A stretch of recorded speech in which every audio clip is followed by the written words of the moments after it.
In a recent PwC survey, 91% of business executives agreed that their ability to build and maintain trust improves the bottom line of the organisation. Trust is the invisible and intangible fuel of every successful business and often considered the X factor for high-performing teams. It is not something that you can buy or manufacture, and it is easily one of the most valuable assets an organisation can cultivate. For businesses and teams, trust starts from within. It's the foundation of any successful team. Without it, collaboration falters, communication breaks down, and potential often goes unrealised. But when trust is present, teams thrive. They innovate, they problem solve much more effectively, and they achieve far more together than they ever could alone. Building trust in a team starts with the shared understanding that everyone is here for the same purpose, working towards the same goals and outcomes, and that it's about creating an environment where people feel safe. And what that means is that they feel safe to be themselves, to speak up, to share their ideas, and yes, even safe to make mistakes. The trust equation was first devised by David Meister, Charles Green, and Robert Galford. And the trust equation helps you to figure out where to focus your efforts in building trust with other people. So credibility is how other people view your expertise, your experience, or your skills, your credentials essentially.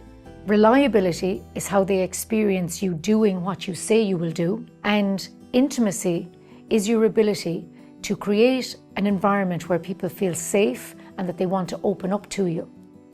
So often it involves listening. Self-orientation is the degree to which you focus on yourself and your needs, or whether you focus on the other person and their needs. So what the trust equation is saying is that if you have high credibility, are reliable, and can create intimacy for other people, whilst focusing on the other person, then your trust levels for that other person will be high.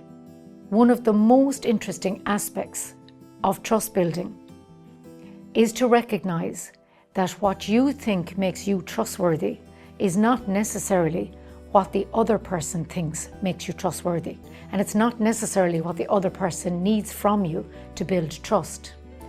Because we typically tend to focus on building trust from the perspective of what we want other people to do for us to trust them. So for example, if I need other people to be reliable, then I may overly focus on that and believe that another person absolutely needs that from me, when they may not. They may want a greater level of confidence in my abilities, they may want to know far more about my skill level or my credentials to speak about something. Or they may need me to listen more for enhanced intimacy, and that will differ from person to person. So here's the thing about trust, it's a two-way street. You can't expect it without giving it. And trusting others requires vulnerability. It involves taking a risk to believe in someone else's intentions, often without evidence of those intentions and their abilities. And that can feel really uncomfortable at times, but it is essential. So here's an interesting question. How do you know if trust is thriving in your team? You see it in the little things. You see it in the way team members celebrate each other, have each other's backs, support each other through setbacks and challenges. You see it in the way they collaborate and that they don't compete. You see it in the way people want to share their knowledge and want to help each other.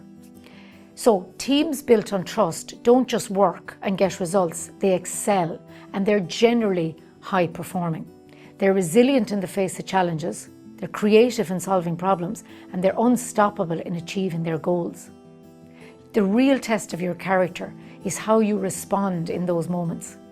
Will you deflect responsibility, or will you step up, take accountability, and work to rebuild the trust that's being lost?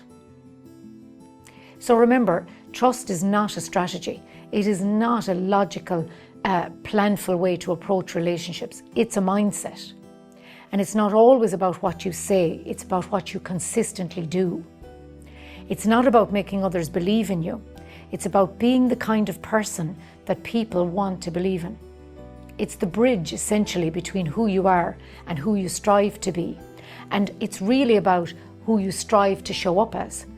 Build it wisely, maintain it fiercely, and you will find it becomes your greatest competitive advantage.